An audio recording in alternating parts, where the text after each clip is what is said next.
So typically during this time of year, I like to avoid social media because I swear everywhere I look, especially on TikTok and Instagram, it's all just a measuring contest of everyone's highlight reels. And by the way, I love celebrating successes, but what I love more is content that actually is helpful, that actually tells me the mistakes, the failures, the lessons that led to that type of success. Because I don't know about you, but for most of the successes that I've gotten, it always came because of failure, unfortunately. And so that's why in today's video, I'm gonna share my top 5 learning lessons of 2022 and what I'm bringing into 2023 this year. And by the way, most of the lessons that I've learned are pretty big L's that I took. And so stay tuned if you want to hear more about that. But before we dive into it, I also want to recap and summarize where I even landed this year. So last year in 2021, at the end of that year, I decided to write this long blog post outlining every single month, all the lessons that I learned. And I also recapped it with my 4 intentions that I wanted to bring into 2022.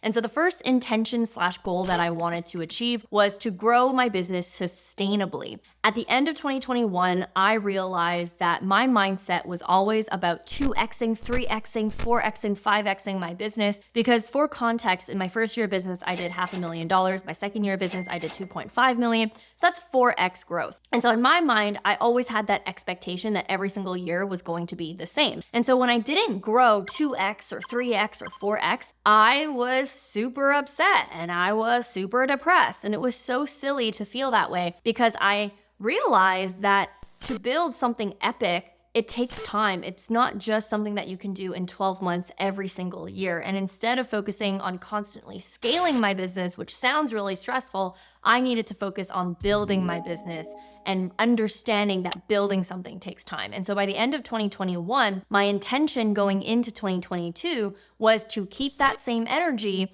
and really focus instead on growing my business sustainably. And if I had achieved 25% growth, I would be happy with that. So did I achieve that goal or not? No, I didn't. I didn't achieve the goal of growing my business 25% plus. In fact, I actually made less money this year than I did last year, about $1 million less. So last year in 2021, I keep messing up the dates, 2021, I ended my business year at about, I want to say like $2.5 million US and pretty good profit margins, like 50 to 60%. And then at the end of 2022, I ended the year at about 1.8 million US at about 40% profit margin. And so I did not even make the same amount that I did last year, but I did achieve my goal of feeling okay about it. Like I honestly am very happy with that result. And headed into 2022, one of my goals was I didn't want to measure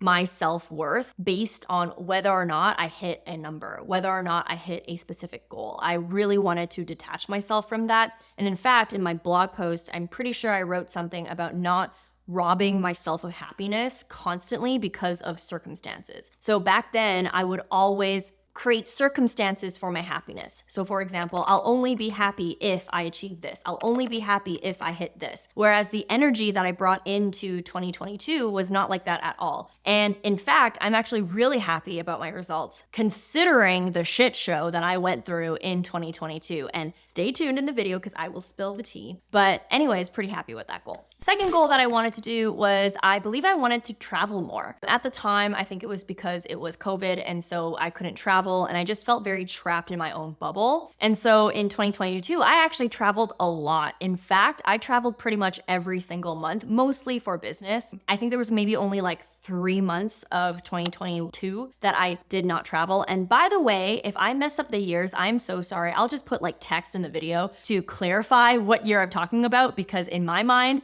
I'm already in 2023. But anyways, I digress. So yes, I traveled a lot to the point where I actually feel like I burnt out, but I did hit that goal. The next goal that I had, I believe this was my third goal, was I really wanted to launch my next offer. And so for those of you who are new to this channel, new to me, which most of you, by the time you're watching this video, we're already at like the 4-minute mark. Like you're probably someone who's pretty familiar with my work. I have been selling like a beginner online course for about the last 3 to 4 years. And by the end of 2021, I was really itching for challenge. I was itching to do something new. And so I actually ended up achieving this goal in 2022. And the thing that I ended up launching, the program that I ended up launching, the offer that I ended up doing was beyond what I expected that I would launch. And we'll talk about that later in this video. I actually ended up launching a mastermind for high-level 6- and 7-figure entrepreneurs. And the main focus of this mastermind is really to focus on scaling content machine. So it's not just about YouTube or Instagram in particular. It's really about how to balance being a creator and also being a CEO, and the strategies on how to actually scale up and produce better content to get more customers. And so it was really epic because what I did not expect that would happen was I actually added an in-person element to the program where we would do like quarterly events. And so we did one of our events. It was in Santa Monica. I got to meet a lot of my clients in person. I actually cried my freaking eyes out because it just hit me. It just hit me that I was like leveling up like crazy.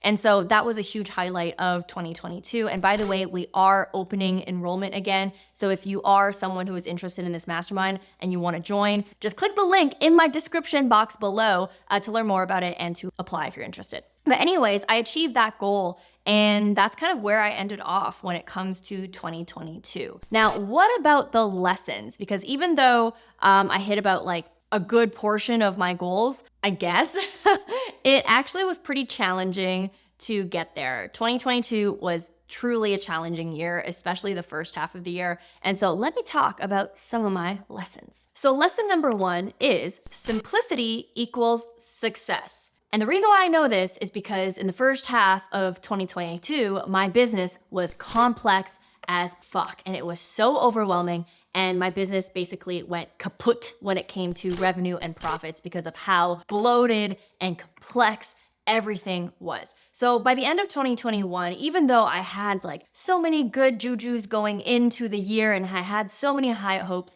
I had 2 beliefs that really hurt my success. The first belief was that I felt I needed to have experts to run my business. And this really stems from me not trusting my own experience and my own intuition and me not feeling good enough. And so I felt that the secret to building a successful business meant that I needed to hire really expensive people, specifically consultants, to tell me what to do. So that was the first belief that I had.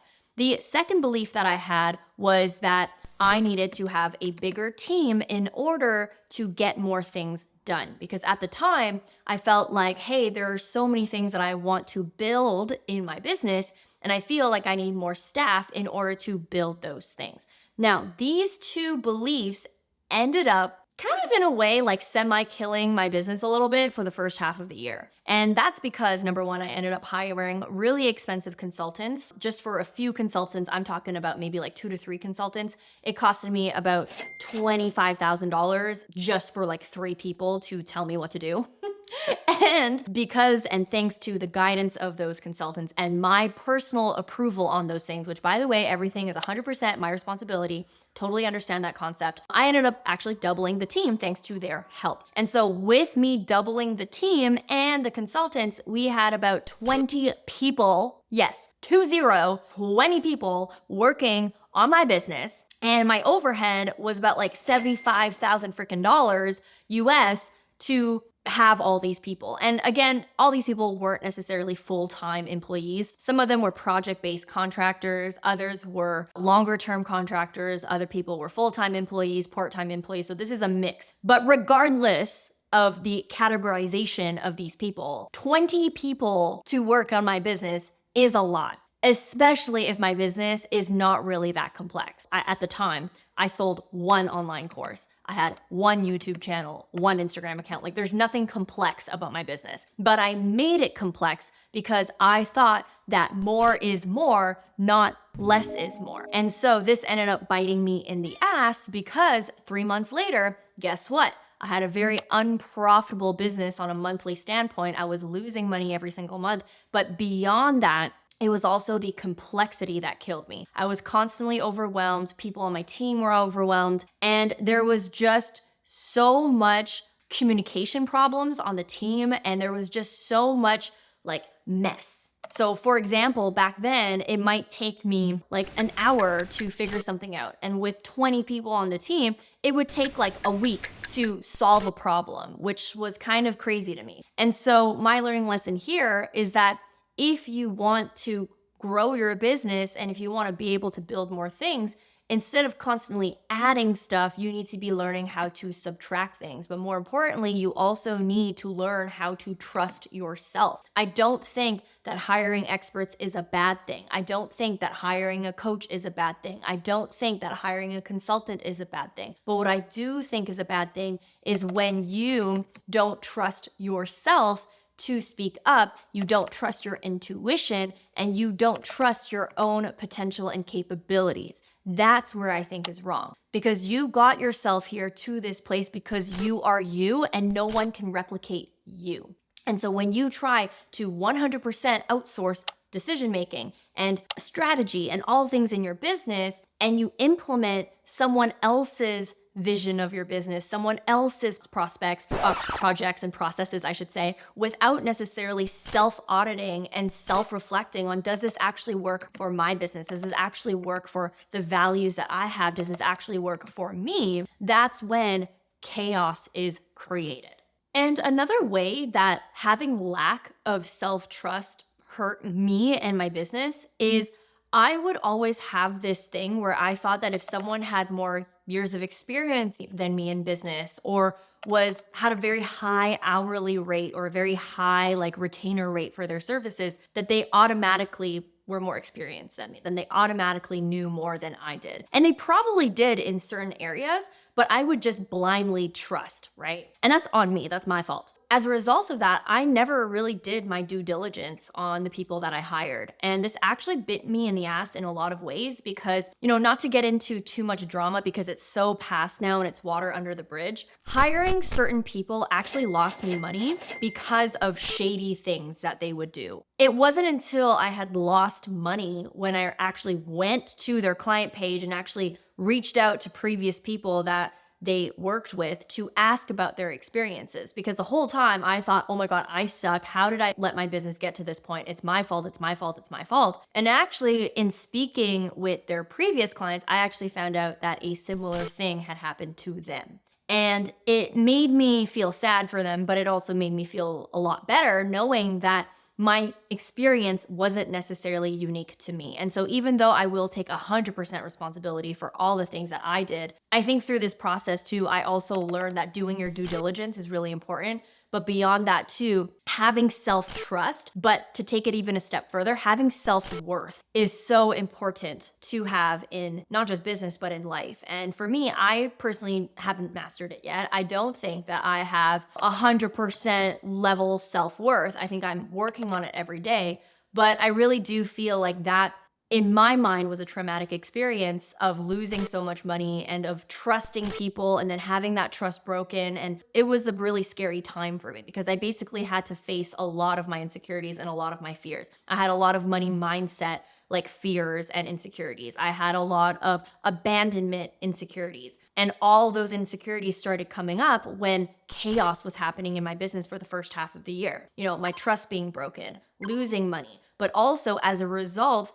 of the mess that happened in my business, I also had people who wanted to leave my business, people who actually quit my business, people who I had to let go. Like all the abandonment shit came up in that first half of the year, and it was really hard for me. And this all stems, like all these problems that happened really stem from me not having self-worth, not feeling like I was knowledgeable enough, that I was good enough. I just learned in this experience that so many of your personal traumas, your personal inner work, like that needs to be sorted. Because when you don't have self-awareness on these things, or when you don't address those issues head on, not just in business, but in your personal life, it will inevitably bleed into your business. It will inevitably bleed into your professional career. But that's really like one major thing that I learned, and why moving into 2023, like I really want to focus more on the inner work rather than like what strategy do I need and who do I need to hire and what program do I need to join that will give me XX result. Like, of course, that's still a part of me, and I feel like that's a part of my identity. Like I'm a pretty straightforward person, as you would have seen from the countless of YouTube videos that I have.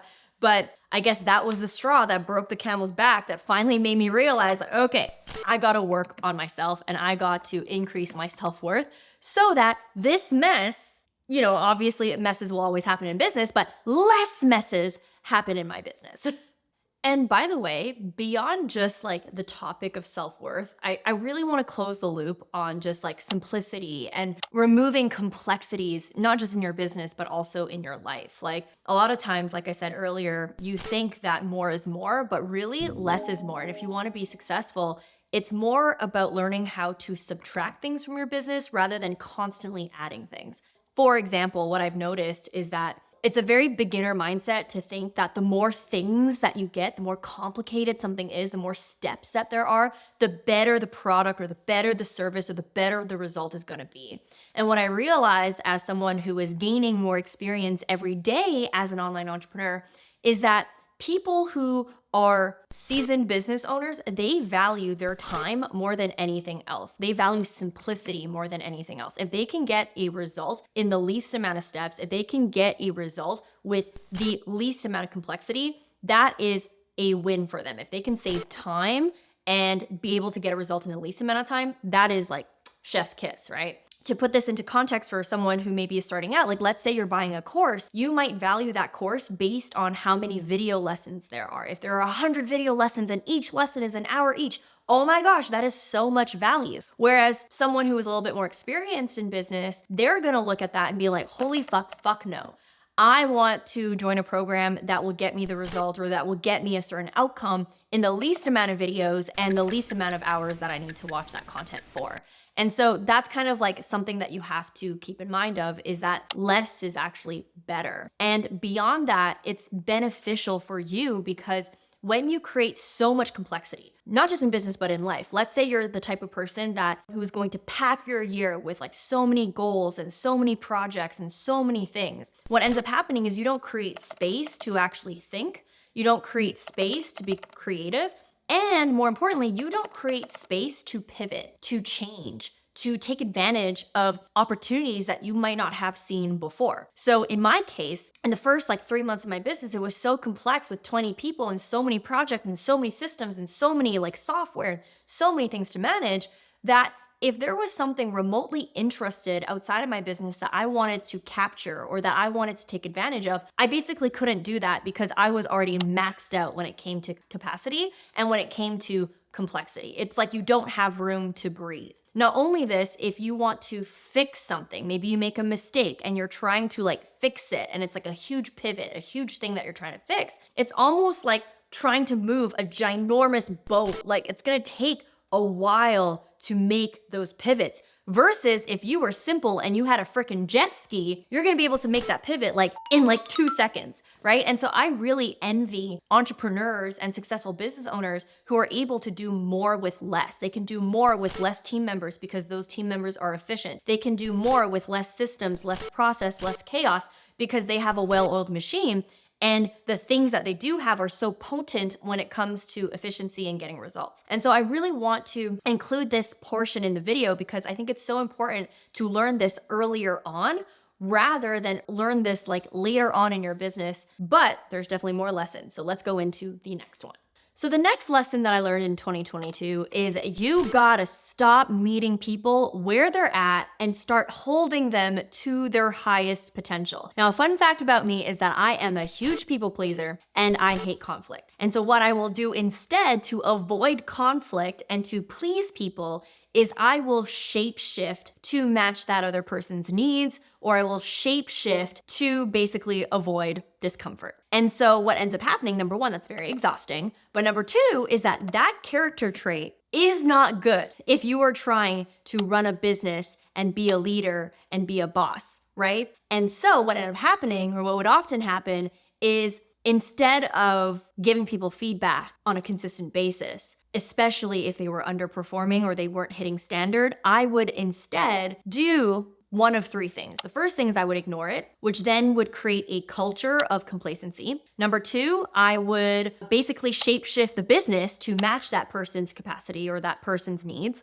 So for instance, if someone I don't know, made a mistake or they didn't do something to standard, I would then change the standards to match them. Or I would remove things from projects to match their capacity. Or I would just basically change everything when it came to the business rather than addressing that person head on and helping them like be better, basically, which is terrible. But instead, I would do something that felt more comfortable, which is changing my business vision, changing my business goals, lowering things, extending deadlines in order to meet where everyone else was at, right? Or the third thing I would do, which is the reason why we had 20 freaking people on the team, is I would hire more, right? So if someone said that they were at capacity or someone said or told me that they couldn't do a certain thing, instead of actually addressing that with the person and addressing that within their role or finding ways to simplify, to automate, or to remove, I would instead add more people. I would hire more people. And so by the end of Q1 of 2022, I basically had a double of everything, okay? I had 3 customer support people, 2 community managers, 2 project managers, just like a double of every single position, because instead of actually making things more simple or making things more efficient, I would just add more and more and more, which speaks to my last lesson that I shared with you, which was adding complexity to my business, which then would create mess and chaos, which would then create overwhelm and slowness in myself and my business. In this case, I was basically just changing everything in order to meet people where they're at instead of holding them to their highest potential. So what exactly does that mean? So when you think about, let's say, a basketball team, and a mentor told me this analogy, which really helped me wake up to this concept, is when you think about a basketball team, you've got your LeBron James, you've got your Kobe's, and you've also got the rookies, right? So when you think about a professional basketball team, your A players are not going to swoop down to the rookies level just because the rookies can't meet a certain standard, right? Instead, what that basketball team will do is they will try their best to upskill those rookies and uplift them. And the expectation is that they will lift themselves too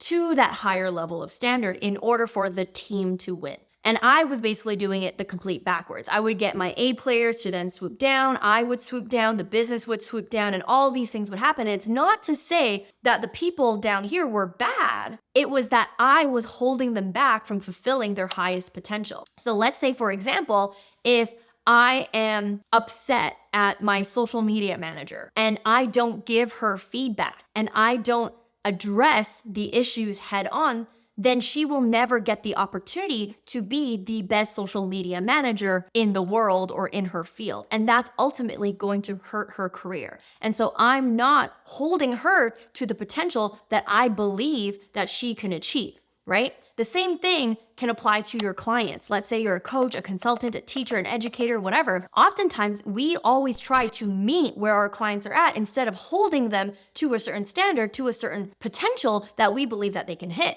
So for example, let's say you have a client who is constantly needing hand-holding and needs you to do things for them instead of actually asking for just simple guidance and coaching. If you continue to do that and you continue to constantly handhold them, to constantly be there for them every second to the point where you're burning out, then guess what? You're not holding that person to their highest potential. And after they're done working with you, they're basically fucked, right? They have no business skills. They have no skills that they actually learned. They have no independent thought. And so now they're basically screwed for whatever goal that they're trying to pursue.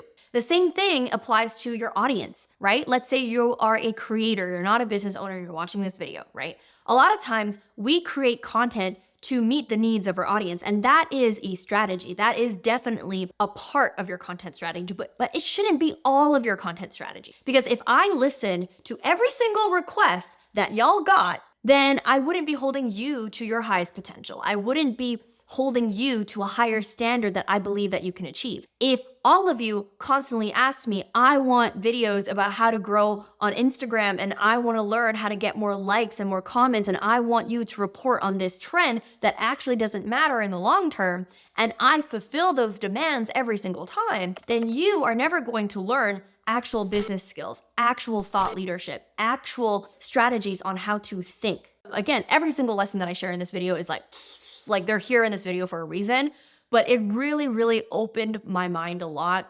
And it made me realize that I am the problem. If I really love these people, if I really care about these people and they work on my team, it is a huge disservice to them that I am not giving them feedback or that I am not holding them to a certain standard and instead molding the business so that they can stay comfortable. And I wouldn't expect that from my team either for me. Like, I want my team to hold me accountable because if they don't, then I'll never know a bad CEO or that I could be better. Like, these are things, and this is a culture that I feel winning teams have. I didn't distill that in my team, and that actually ended up creating the complexity issue that I said earlier. And so this was definitely one of the bigger eye openers of 2022 that I hope helps you, regardless of what stage in business you are at.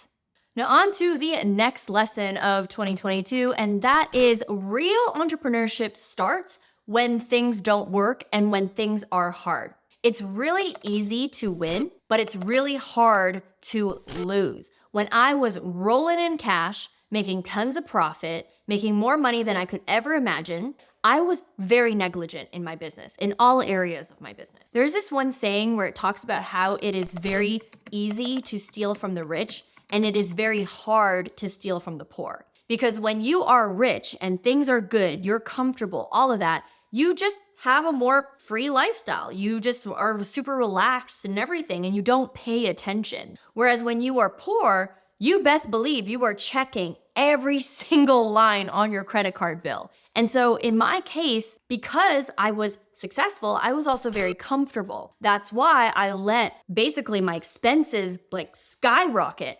because I had felt at the time I had nothing to lose. If I was already making a lot of money, I trusted that the money was always going to come. And so it didn't feel like I had a sense of urgency to fix things. I didn't have a sense of urgency to look at the details. I didn't have a sense of urgency to look at all of my expenses and figure out what didn't add up. I didn't have the urgency to look at every single role in my business, every single position, and actually ask myself if that position was even needed in this season of business. And it wasn't until shit hit the fan, and by end of Q1, me actually being in some months where I was losing money, where I realized like, oh shit, I have been hella negligent in so many areas. How did we even get to this point? And that's when I really had to look at things under a microscope and actually audit my business. And if you are trying to increase your profits, there's really two ways to do it. You have to make more money in your business, more revenue, or you have to cut back on your expenses. And I did both things. So the first thing that I did was I cut back on my expenses. Number one is I started auditing every single line that went through my software, all the things that I was purchasing, all of that. And I cut as many things back as possible. The second and unfortunate thing was I had to really audit every single position on my team, and I had to inevitably downsize my team. And I felt like absolute rubbish when I had to do it. And it is not easy, and it is not enjoyable, of course, to have to tell someone that their position is no longer needed in your company. And it's also because it was overly bloated to begin with. And at the time, I really felt like beating myself up.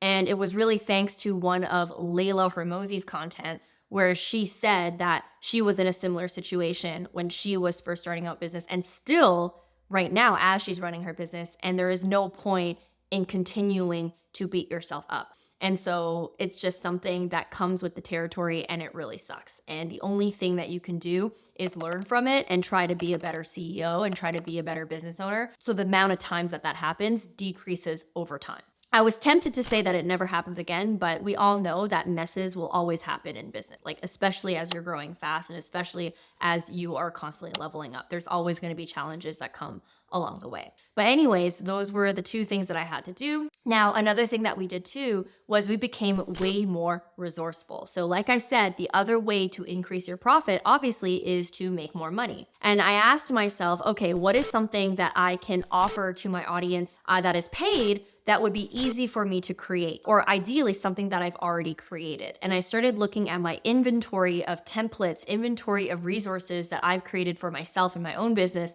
and that I've also given to clients. And what we decided to do is we decided to launch these mini offers. And these mini offers, these mini products were basically anywhere between $17 to $97, things that I had already created that I could immediately put on my YouTube channel, talk about it, promote it a little bit, and basically see what happens. And the results blew my mind. Like already these mini products have made about $300,000 for my business. It makes on average about $30,000 to $40,000 a month passively because of these products. And the best part of it was that these were things that I had already created in my business and that were really easy to sell. They were not complicated. They don't need any crazy funnel. I literally just link them in the description box of my YouTube videos. And if you guys find that it's something that you're interested in buying, then you buy them and they give you an immediate result and it's great. And so that was a result of me being resourceful, because a lot of times when you are winning in business and you're doing well, you get comfortable, you get complacent. When shit's hitting the fan, you become hungry, you become creative, and you find any single way to basically survive and to bring things back up. I think that even though this year, or in 2022, I didn't hit my goal, or I didn't make more or at least the same as I did the previous year in 2021, I am still so happy of where we landed given the shit that happened in the first half of the year. At the time, it felt like a really scary thing in business to actually start losing money, because for context, I've never lost money in my business before on a month-to-month basis. In 2022, in the first I think in Q2, that's when things started getting kind of scary on a month-to-month basis. And this also leads to my next lesson is I'm sounding really dramatic right now. And things are very dramatic when you're looking at stuff on a month-to-month basis. Like when you see that in that 1 month alone, you lost $30,000, $10,000, $5,000, you didn't make a profit, you feel like that's a representation of your entire business, but that's simply not true. What's really important as an entrepreneur is you make sure you have enough cash in bank. If you make a profit, make sure that you are saving that profit in a business account for a rainy day, or for you to be able to cover things, especially if shit hits the fan and you don't make money for a few months. And so even though I sound very dramatic that, oh my gosh, my business was broken and I lost all this money, yada, yada, yada, one thing that really saved me and gave me a sense of peace of mind was knowing that I had so much cash in bank to be able to keep things afloat. And so even though on a month-to-month basis, it felt like I was losing money, on a business as a whole, I was fine. I was more than fine. And so that really helped me zoom out and have perspective. And that is one major tip that I have for you if you're a newer business owner, or even if you're a seasoned business owner, is to make sure that you have at least I wouldn't even say 6 months of expenses saved in your bank account, right? For me, in my case, I had over a year worth of expenses saved in my bank account. So I was fine. True entrepreneurship happens really when shit doesn't work. And I think that it's really important to keep this concept in mind when things get hard. When things get hard, that's when you're an entrepreneur. That's when you really gotta be one. And so that is one lesson that I hope you take away from my year. So switching the scenery once more to get my view retention up and to keep things interesting in this video, but the next lesson that I have for 2022 is that it takes about 3 months to see results of your actions, and it also takes 3 months to clean up your mistakes. So what I mean by this is when I say that my first half of the year was really difficult, it doesn't mean that immediately January 2022 shit was already hitting the fan. In fact, January, February, March was actually when I was making those mistakes without necessarily knowing the consequences. It was very difficult from a confusion standpoint. I was confused why things were hard. I was confused why I was struggling so much. I was confused by just the overall complexity, but I had no idea why it was happening like I do now. I had no idea where it was coming from. I really did not know the lessons that I knew now. I was just oh my gosh, I'm feeling these feelings and I don't know where they're coming from. And I'm just frantic, right? That was the first 3 months of just confusion and making mistakes without knowing that I was making mistakes. After 3 months, that's when I actually started seeing the consequences. That's when I started seeing people being unhappy. That's when I started seeing our profits declining because our revenue wasn't as high as it was before. And this is because we basically were so inefficient in running our business that our business results were finally catching up and showing us that. And so I think it's important to know this because we often feel like the moment that we execute something in business, we're gonna see a result right away. But really, in my experience, it takes about 3 months to actually see the fruits of your labor, whether it's a negative fruit or a positive fruit, right? Another thing too is that if it is a negative fruit and you made a ton of mistakes and you made a huge mess huge chaos, huge problems in your business, which, by the way, is common in entrepreneurship. So never feel bad for making a mess and for making a mistake. It takes an additional 3 months to actually recover from that setback, to recover from that mistake. So for me, it took me 6 months before I actually felt good again in my business. And so the first 3 months was making the mistakes, all the confusion, and then the next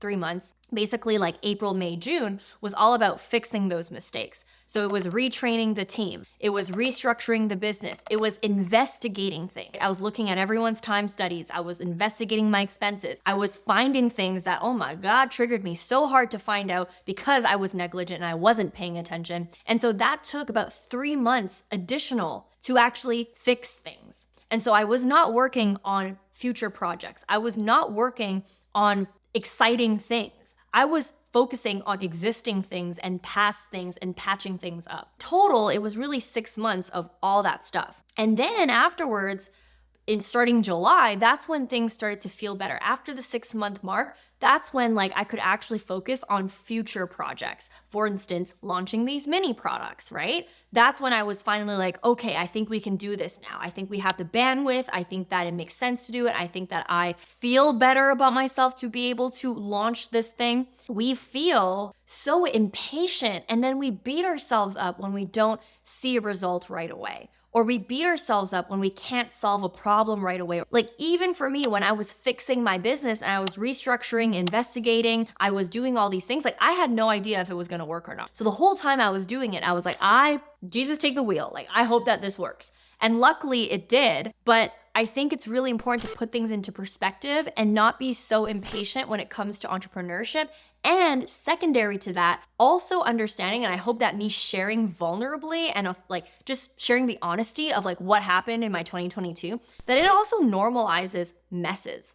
I think that it is virtually impossible to not make a mess as an entrepreneur, especially if this is your first business that you are running. There's gonna be so many things that you did not account for, so many things that you did not even know was a thing. Like every single lesson that I'm sharing with you in this video, like I never knew was a thing until it actually happened to me and I had to learn it.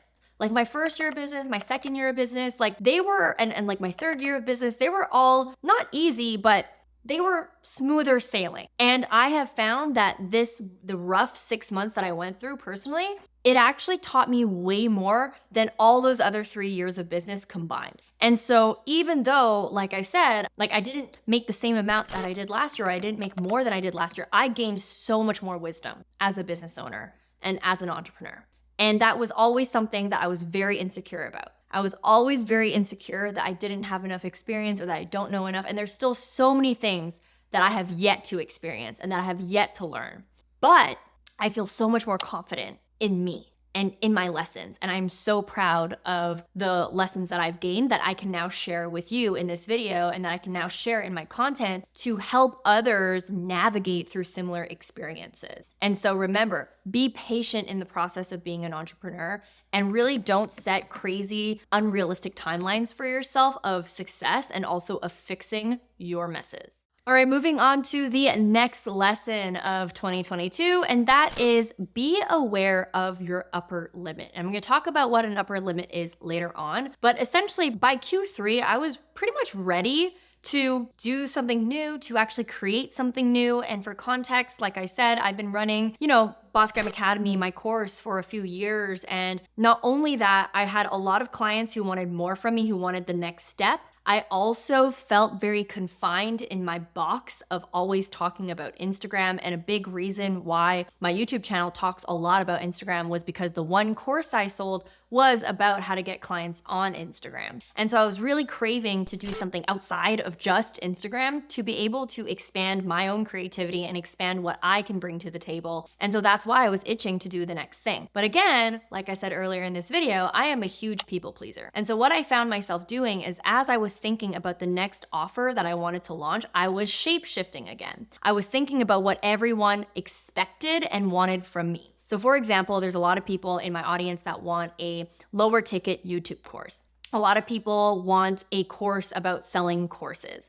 And even though these are programs that I could absolutely create and that I might create in the future, at the time, it just didn't feel like something I wanted to do. It didn't feel something that would be fun. It didn't feel like something that would just make me excited. And because it didn't make me excited, I would always procrastinate about launching the next thing, and I would have a lot of overwhelm around it and a lot of anxiety over it because I was constantly battling what I wanted to create and what people expected from me. Now, my other problem was that I didn't necessarily know 100% what I wanted to create, but there were some things that I was gravitating towards that I was afraid to do. So for example, I was wanting to challenge myself to work with someone who is a little bit more advanced in business. I am very much so in my comfort zone when I am working with beginners, because in my mind, when I'm working with someone who's just starting out, basically nothing that I can say that will make them be like, oh, I already know that, or like, oh, like that wasn't good. And so I felt very intimidated by working with a more experienced type of client, because at that point, that gap of how far we are in terms of experience in between each other is getting slimmer and slimmer and slimmer. And I had a lot of insecurities about that. A second thing that I was really gravitating towards was breaking out of my shell and actually like going beyond just online. I wanted to do some sort of in-person component to actually host events and see how I would feel about that. But again, I was really scared because I am very worried about proximity. I am very anxious when it comes to people getting too close to me. And the reason why I get anxious about that is because I'm afraid of disappointing them if they get too close. And that's why I like YouTube. I like creating videos like this where I can script my video. I know exactly what I'm gonna say, and my video editor is going to edit it to perfection. And you are gonna be able to watch the video, enjoy it, and if you don't like it, the worst you can do is just leave a comment, right? And so the part about proximity really worries me, because when I think about getting close to someone, and especially someone seeing me in person, or, an environment where I can't control the outcome, it makes me feel anxious, and it makes me feel like I am bound to disappoint that person. And I think that also when you are a YouTuber, or you're a social media influencer, or you are someone who has a big following, or maybe you've made a lot of money, or you have some sort of accolade of success, people tend to put you on a pedestal. You feel like because they put you on that pedestal, you need to meet that expectation. And if you don't, then you're going to disappoint them. So you might as well just not see them at all. That's kind of my thought process. And so it's a lot of self-sabotaging behavior. That's what ultimately kept me so stuck and conflicted when it came to creating the next offer. Do I want to go for something that is easy but doesn't necessarily seem fun for me?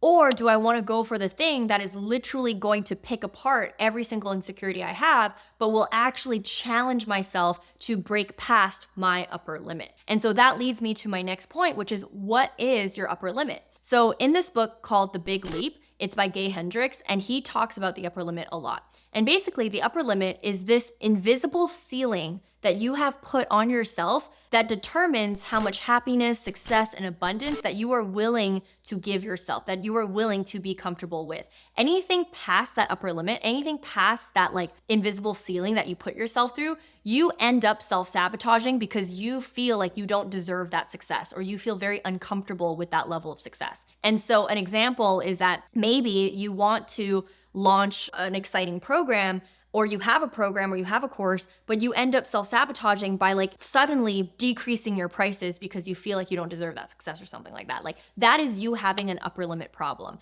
And so my upper limit problem is that I always had these aspirations, all these goals, but my actions would never line up with those aspirations because deep down inside, I was afraid of success. I was afraid of what might happen if I actually break past that and what it would mean for me. And it made me feel very exposed. And so ultimately, that was a problem that I've had for a long time. And it really, really came to light in Q3 of my business of 2022. But ultimately, I was reminded by a story that my friend Anthony O'Neill said at Grow with Video Live when we both were speakers at that event. And in that event, he shared a story of when he was in high school, they had to boil a frog. But instead of putting that frog in boiling hot water right away, they put the frog in cold water. And every single hour, they would turn up the notch of how hot the water would be. And eventually, after a few hours, the frog would die in its sleep. And a lot of times we think that it's the boiling water that killed the frog. But what Anthony O'Neill said in his story is that it wasn't the boiling water that killed the frog, it was its comfort zone that killed the frog. So your comfort zone can quickly become your kill zone. And I had a feeling when I heard that story, and it really stuck with me, I'm like, I had a feeling that that was what was happening to me. I'm very comfortable talking about Instagram. I'm very comfortable selling this course. I'm very comfortable where I'm at. And there's a lot of things that I know that I should be doing in order to break past that comfort level and reach the desired success and happiness that I want. But for some reason, I just keep self-sabotaging, or I just keep doing things that are totally opposite of the desired result and the desired outcome that I want. And it was really when I heard that story where I was like, you know what? This is going to be the year where I get out of my comfort zone before it becomes my kill zone. This is the year where I need to build that foundation up for 2023. I'm doing different things. I'm, really stretching myself beyond what I'm thinking that I'm capable of. And so I bit the bullet, and instead of launching what everyone expected of me, which was probably a YouTube course, I decided to go all out, and I decided to launch a high-ticket, high-level mastermind. A mastermind that was for someone who's more experienced, someone who's already doing at least 6 figures in business. Some people in my mastermind group actually do 7 or more, and some people actually have even more skills than I do, like have more experience in certain areas than I do. And so that was a huge insecurity for me, but I decided to do it. And beyond that, this program, this offer, this mastermind would also have an in-person element to it where we have quarterly events. And so we challenged ourselves, and within 60 days, right? 60 days, we were able to launch this mastermind, enroll like 30 clients in the mastermind, and also host our first bonus event. So when you join the mastermind, you get like 4 events, 2 in person, 2 virtual, starting in 2023. But we decided to actually like host the 5th event, like a bonus event for our clients in Santa Monica in December. And we did all of this within 60 days. And at that event, like I said, I was like crying my eyes out. I could not believe that I had broke past my upper limit.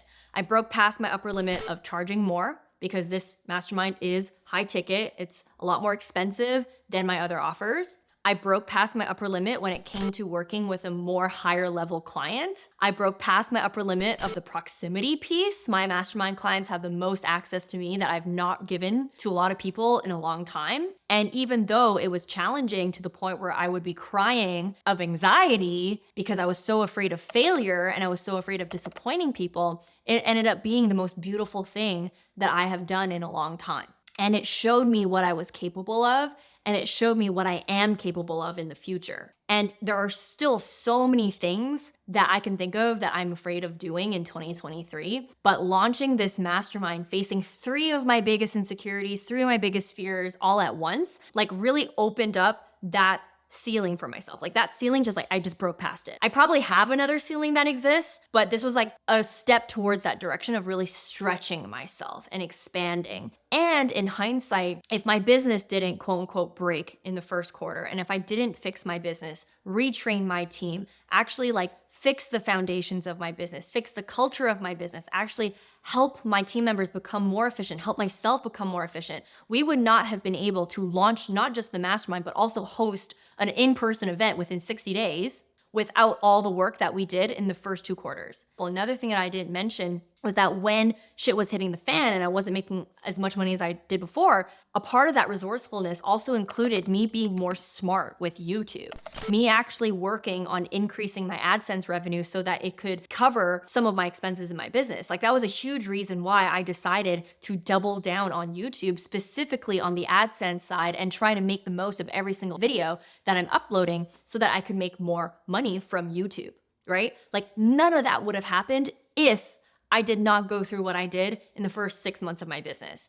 And the latter 6 months of my business was challenging in its own ways, but more from a personal growth standpoint, more from a leadership standpoint, and more from just like breaking past an upper limit standpoint. And so the lesson here that I want you to know is that each of us have an upper limit. Each of us likely have this invisible cap, this invisible ceiling that for some reason, if we break past it, we start feeling uncomfortable and we start going back to our own ways. One thing that Gay Hendricks said is that for most of us, we say that we crave happiness, but in reality, what we actually crave is comfort. And anytime that we reach a certain level of success that feels uncomfortable, we try to retreat back to whatever makes us comfortable. But like my friend Anthony O'Neill said, that can quickly become your kill zone if you're not careful. And a lot of times people don't realize it's their kill zone until it's too late, like the frog analogy that he shared.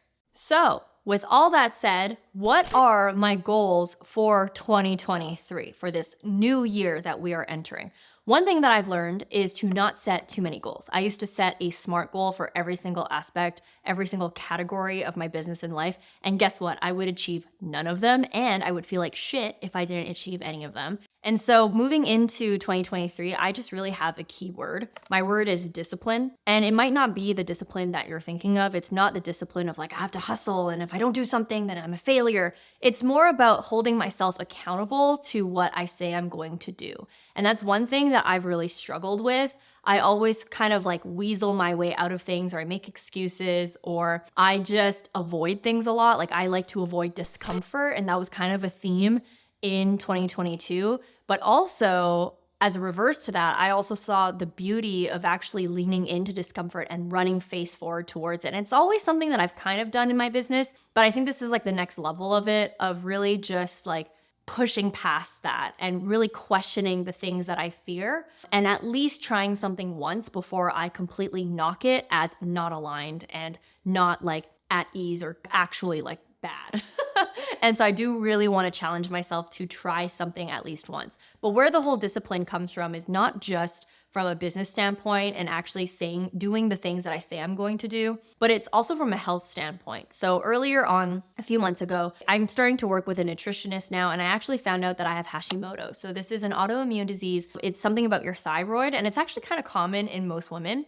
And honestly, when I was told that I had Hashimoto's, I was kind of relieved, because a symptom of Hashimoto's when you have a thyroid issue is that you have extreme fatigue. And it made me feel a lot better because I'm always really, really tired. And I always thought that I was just lazy, and maybe I was a procrastinator, or maybe I'm just really unproductive. And no matter what I did, I couldn't like work at the levels that normal people work at. Like, for example, when I look at what Layla Hormozi has built, or any other type of entrepreneur, it doesn't have to be Layla. I think that's more to an extreme, but like anyone else, I'm like, oh my God, how do they have energy to work out, to like create videos, and to do business, and to work with clients, and to do all that stuff? Like, how do they do it? When once I do a video, I'm literally knocked out for the whole day. And I realized it was because I have an autoimmune disease. I have an autoimmune issue. And so now I'm on an actual strict regimen when it comes to my diet. I'm on a strict regimen when it comes to my supplement intake. I'm on a strict regimen when it comes to my routine. I actually have to work out now and stay healthy. And so I really want to have discipline around that for my health, but as a byproduct of me fixing my health, and also having a discipline to do meditation, to do breath work, to actually like, heal my inner stuff. A byproduct of that is to be able to not just do more in business, but to do more things that I like in business. I want to create more videos. I want to be able to help my clients. I want to do more events. I want to do all these things, but my body just can't do all of them. And sometimes it's frustrating. And so that's where the whole discipline piece comes from. And I really feel like when I have that discipline, and when I'm able to really bring myself up to like normal person energy levels, and actually be healthy and be able to heal the inner stuff, whether that's my health or my mental health or my spiritual health, I'll be able to do things like hit 1 million subscribers on YouTube, which is something that I'm holding the intention to. I don't know if we're going to do it in 2023. I don't have an expectation for that, but I really do think that this channel has the potential to hit 1 million subscribers. Like, we're at like 650,000 at the time that I'm filming this video. Like, we're closer to 1 million than we are to like 0, right? And so that's something that I'm holding an intention for, but I'm not dictating and being strict on the date of when that happens. I'm also really excited to continue servicing our mastermind clients and traveling more. We are going to Mexico, and we're going to potentially Bali or Austin this year, which is really exciting. And by the way, if you want to be a part of that, just click the link in my description box below to learn more about my mastermind and apply if it's something that speaks to you. Another thing that I also want to do is move away from just like a one-to-many content model, or business model, I should say. So one thing is that when I first started my business, I did a lot of one-to-one work, and then I transitioned to one-to-many, whether it was like with courses, but also with content. So when I'm doing one-to-many, I do one video and everyone gets to enjoy it. But the problem with one-to-many that I have found as I'm gaining more experience as a content creator is one-to-many is also really exhausting. I have to produce and come up with content every single week, whether it's YouTube, Instagram, newsletter. Like I was writing weekly newsletters and I actually burnt out from that because I was just outputting so much content, one-to-many, one-to-many. In 2023, hopefully, a model that I want to transition to is many-to-many. And what many-to-many is actually creating a community. So imagine if I created a community where all of my subscribers, you can join. And you're able to meet my other subscribers and you're able to meet other people in my community and you're able to discuss the videos that I create. You're able to discuss like the themes that I have, like even discussing this video, let's say. And as a result of you discussing it, like we're all co-creating content. Like I might read a post that you write in my community and get inspired by that. And I might want to feature you in my community. Or I might want to riff off of that content idea and actually create something out of it. So I'm not the only one coming up with content ideas. It's the community that's doing it. And it's not just me doing a poll on Instagram and then me having to sort through. It's really like you guys being able to connect with each other. And it's not just like connecting with me. Because the thing is that when you're able to like bring cool people together, like that's awesome. And my vision, I don't know if it's gonna happen next year or maybe a few years later, like my vision is for us to meet up in real life and for you to have the opportunity to meet with other people that are in my audience to talk about stuff. Cause like if you like my videos and another person like my videos, you likely have common interests, right? And so that's kind of like what I would love to get into. But I think what's really important is for me to get my health up first to be able to sustain all of the cool things that I want to create. But anyways, if you are someone who is still watching this long personal video, then I want you to comment below and say 2023 is my year so I know that you got to this point. And if you are someone who is a creator CEO, then I want you to watch this video next. It talks about the biggest opportunity that exists in 2023 that you will absolutely want to take advantage of as a creator CEO in the online space. That being said, guys, thanks for watching this video and I will see you in the next one.